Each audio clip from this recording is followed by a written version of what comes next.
Up is an arts and health charity. We create a space and a time for people to come together to find their voice.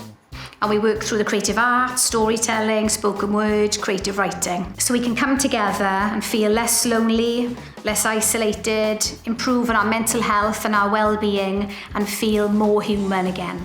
Like at People Speak Up, the team are all trained, applied drama facilitators, and they know how to hold a space, we know how to light a space, how to manage a space, all of those things. And through that process, you can see people just are changing their body language, they're lighter. Then they start to join in other sessions within the community. They work with other partnering organisations. So definitely I can see a massive change in people. I came to Wales in 2016. Obviously, I was terrifying and nervous because I couldn't speak English at all very well.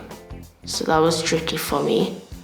I started working with People Speak Up through school with my youth worker Karen, and it does make me feel better because I love helping people. It has made me feel more confident. It has helped me, and I'm really grateful for that.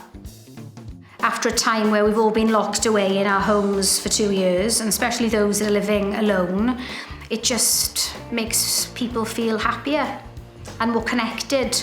And then our communities are happier and more connected, so that takes the pressure off the NHS, it takes the pressure off local authorities. So it's about collaborating and connecting so that we can serve our community and meet the need of people wanting to really come together and deeply connect through artistic, meaningful activities.